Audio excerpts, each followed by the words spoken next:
Alors bonjour à tous, aujourd'hui je me retrouve en présence de Vanessa Bernier, qui est notre mandataire formation et PNCE. C'est une grande semaine de formation de l'entraîneur. Donc, à travers cette semaine-là, qui va se dérouler du 30 septembre jusqu'au 6 octobre, on a comme objectif de rassembler le plus possible la communauté des entraîneurs et des formateurs en offrant différents volets de formation du PNCE. Et c'était quoi un peu l'idée derrière de mettre en place cet événement? Quand on discute avec les clubs de gymnastique, on se rend compte que faire déplacer des entraîneurs à différents événements qui se déroulent pas toujours en même temps peut être coûteux au niveau du budget de déplacement, d'hébergement. Donc, on s'était dit qu'en rassemblant les formations au même endroit, ça permettait aux clubs d'encourager, par exemple, le covoiturage, mais aussi de créer des liens entre les entraîneurs du même club. Donc, un peu comme une activité de team building qui serait une grande sortie où est-ce que tout le monde aurait le même mandat de se former au niveau du PNCE. Comment justement cet événement va bénéficier à tous les entraîneurs qui vont y participer?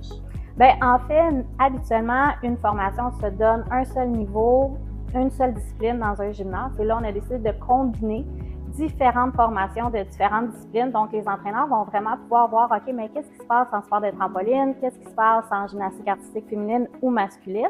Puis, on espère créer des contacts ensemble. Donc, on veut vraiment qu'il y ait du réseautage. Et en plus d'avoir différentes disciplines, bien, il y a différents contextes de formation.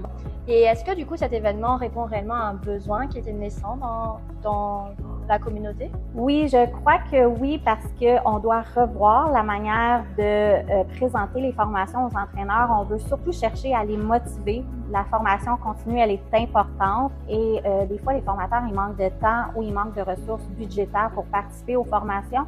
Donc, on essaie vraiment de créer un gathering, un gros get-together où est-ce que ça va être amusant d'aller se former.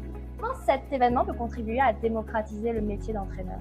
Donc, le fait que les entraîneurs qui ont différentes manières de faire dans des clubs se rassemblent ensemble pour en discuter, mais je pense que ça va aider à dire « Ah, OK, mais toi, ça fonctionne comme ça dans ton club, je vais essayer ça de mon côté » ou c'est peut-être une bonne idée aussi. Fait qu'on va vraiment réussir à mettre en fait le rôle de l'entraîneur de l'avant, mais il n'y a pas juste une manière de coacher, il n'y a pas juste une manière de faire. En fait, c'est vraiment un événement à ne pas manquer parce qu'on va bonifier les formations. Donc, normalement, une formation PNCE, c'est des heures fixes, c'est un contenu fixe. Puis, ça se donne pareil, peu importe l'endroit où est-ce qu'on le donne. Là, ce qu'on a fait, c'est qu'on a la chance d'avoir une belle brochette de spécialistes qui vont donner des workshops vraiment sur des sujets spécifiques que le milieu a demandé. On veut que ça soit une formation, mais une expérience aussi en même temps pour l'entraîneur. La grande semaine de formation a lieu du 30 septembre jusqu'au 6 octobre. C'est au club Cher Gym dans la région, dans la ville de Sherbrooke. Merci beaucoup. Merci à toi.